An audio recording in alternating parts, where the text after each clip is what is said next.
We've seen Mad Max get an Academy Award nomination. We saw Deadpool's currently kicking ass. The Kingsman was a box office smash. Are we seeing an R-rated action renaissance? And Jack, I'm going to kick it over to you.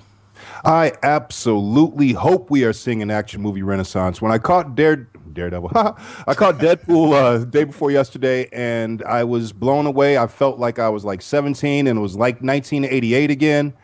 I just recently saw Predator, the first one, and that movie is incredibly violent before the alien even shows up. I mean, body parts blowing up, exploding.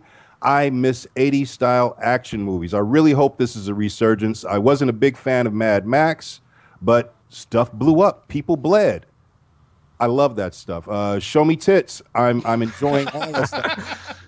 It's like the whole 90s. It's like I feel sorry for my kid because, you know, he can stay up late and watch HBO like I used to when I was a kid, and that was the only time I got to see that horrible violence and nudity. And we had a whole 10-year period where they weren't making that anymore. So now these movies that, you know, late night movies they're showing on TV, my son can't watch that. He can't get that vicarious thrill. Now he just goes straight to the internet and porn. Ugh. All right, Dan, going over to you. Well, plug here, we are going to talk about Predator in a couple of weeks with actor Bill Duke on our show, so just throwing that out there. But I totally disagree with you, Jack. God, I hope not. I think Hollywood would really fuck this up. I'm just saying we could see an influx of these shitty movies, these R-rated movies, just because the studios think that they're marketable.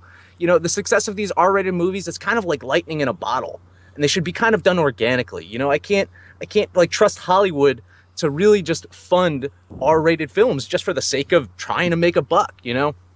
I think if they gave it to like money to someone like Jim Mickle, he's a guy that directed Cold in July, and he's working on the Hap and Leonard series right now, or even someone like Lexi Alexander, and they make these R-rated movies.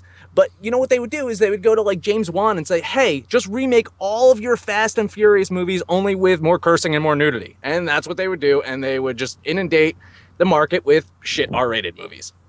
Tom, over to you.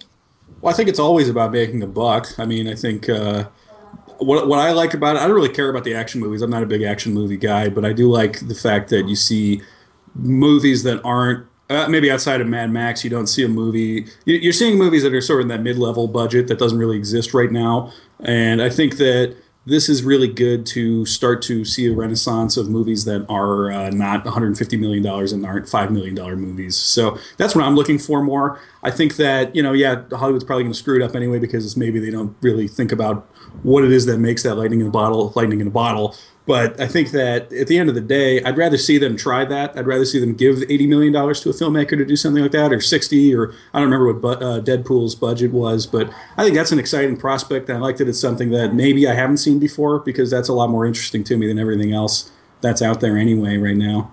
And once again, I have 5 seconds left. So the end. All right. So yeah, that's really interesting to me. The mid-budget argument versus the R-rated. Where do you fall on that, Jack? It's not so much. Well, Dan really threw me off because. Well, no, I was thrown off because you did bring me back to a place where, yes, there were a lot of shitty R-rated, bad R-rated movies, and I was just having this conversation about Deadpool because now people are talking about, you know, the next Wolverine movie is going to be rated R. And I don't think every cartoon character or comic book character needs the adult treatment. Deadpool worked because it was specifically Deadpool. I hope we don't get a... See, you didn't make that distinction, you know, is there going to be a resurgence of R-rated shitty action movies or R-rated shitty movies? No, we don't want that, but some of those can be fun, but the budget might be a consideration, but like... I honestly think it depends on the project. I think if Hollywood doesn't shy away from something that's overly violent, like Scorsese used to film his movies and add extra violent scenes, so they would so when he just show them to the distributor, you know, they tell him what to cut, and he ended up cutting, you know, the extra shit anyway. Dan, rebuttal? Well, I mean, Deadpool is just an anomaly. It was great marketing. Wasn't a ton of competition at the theaters right now. And, you know, and I didn't think the movie was total shit.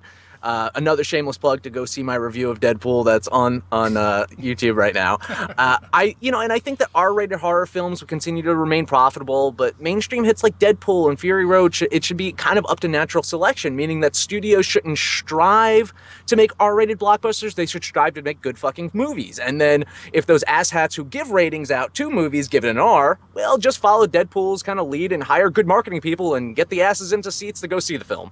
What are the odds you could just get rid of the MPAA? Is that ever going to be a thing? Is that ever going to die? Oh, yeah. It would help films out tremendously if it did. I agree. Well, I did see something funny on Facebook the other day. Is parents complaining about taking their kids to Deadpool, and it's like, well, we didn't know it was going to be that bad. Well, there's a big letter R, right? With all the nudity and the violence.